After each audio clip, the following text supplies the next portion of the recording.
Capital Views is sponsored by Northrim Bank, Alaska Oil and Gas Association, ConocoPhillips, and Linden.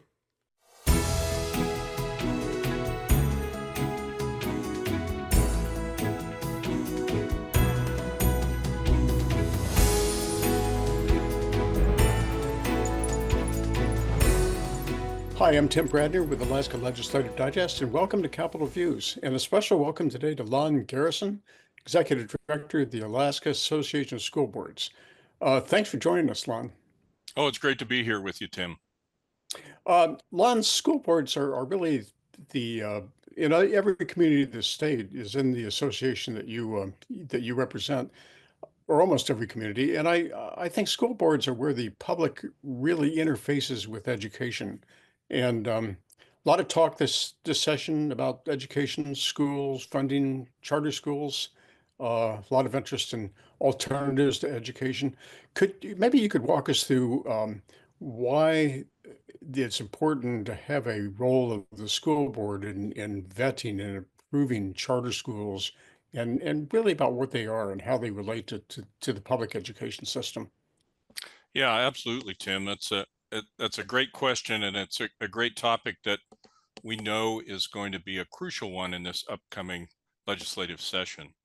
I recently mentioned when I was interviewed for another story about the fact that it kind of feels like Groundhog Day. So, we went through the entire second half of the last legislature and charter schools, and this idea about a separate authorizer, that being the State Board of Education, came up and was an issue that was not resolved between the governor's proposals and the legislature and what School Boards Association stands for. So be happy to address the topic.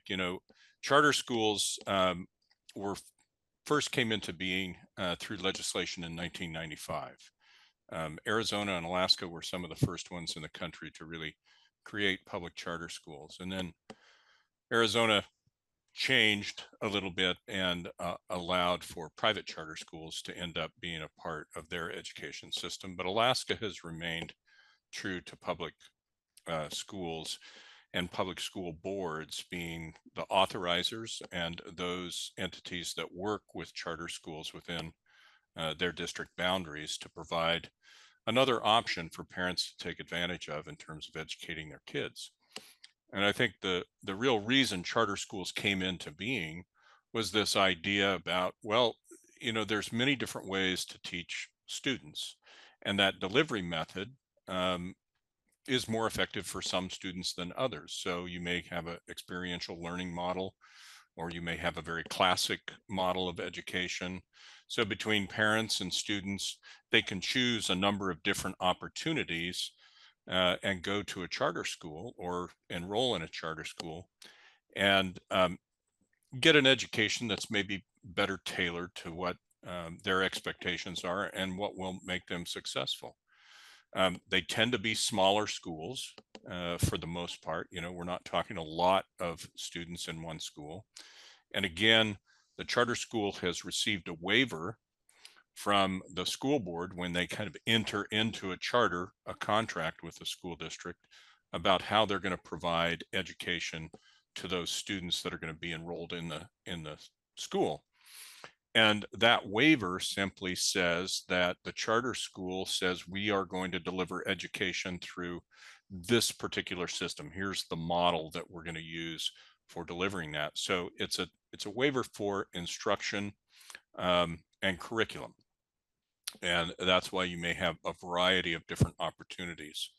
Some of those opportunities have been expanded to also include charter schools that basically are facilitators for correspondence school programs. And that gets a little bit murky in my mind about exactly how that works, but it seems to have worked pretty effectively. And there's some charter schools, both I think in the Matsu and certainly in the Anchorage School District, that are primarily correspondence school students. And those tend to have some pretty high enrollment numbers versus kind of the more traditional charter schools where students are coming into a building or a specific location.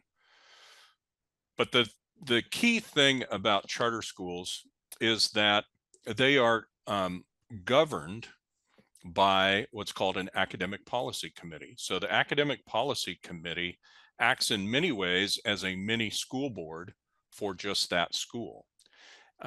And whatever the mode of learning is going to be used for those students. And that charter school APC, Academic Policy Committee, is usually made up of, well, it has to be made up of maybe staff, teachers, parents, and community members. And so that's actually specified in the charter school laws that these people, these entities must be represented on that board. What makes that a little bit complicated at times, as you might well imagine, is that with most boards, for instance, school boards, they hire a superintendent, and the superintendent works for the board, right? And so there's a working relationship between the governing board and the administrator of the district, the person that manages the district and carries out, the policies and the will of the board and the community through their strategic plan about how education is done. So for a charter school, it's a similar situation. So charter school APCs are in charge of determining who they want to hire as a principal, and they can also terminate that person in that principal position. What makes it a little tricky is that those individuals still work as employees of the district. So the charter school is still subject to all of the personnel requirements that the district has in terms of all personnel, staff within the district, and the teachers are so as well. But the principal really works closely with that APC to make sure that the vision and the mission of the charter school is actually administered and pushed forward with those students, and it's actually fully implemented. But sometimes, just like any other relationship, APCs and principals may get a little bit sideways, and it can become a bit of a complicated situation. But for the most part, it has worked very well. And I think one of the reasons it has worked very well, and last year during one of the Senate Education Committee meetings, we had a number of charter schools that actually testified to Senate Education about how dependent and how thankful they were that they had the support of the district to help them, make sure that the school operates well, provides the resources that they need to make the school an efficient and effective place for students to be. So there is a relationship there that has to be fostered, but it's unique, and that's, kind of in a nutshell, that's how charter schools work in the state of Alaska. And we're concerned about the opportunity to kind of go around a local school board, a local school district, and authorize charter schools that could end up in that district without the district's involvement.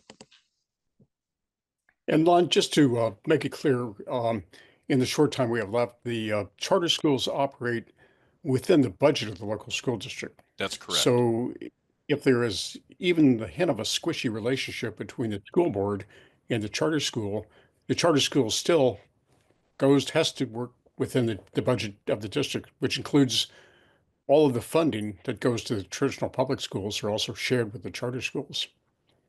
That's correct. And so there is a factor that's in statute that says charter schools get this factor. I think they're funded at 1.15 or something like that. So there's a factor that talks about charter school funding. But yes, the BSA, the funds that come through the determination of the foundation formula based on the base student allocation are the funds that travel down to charter schools as well.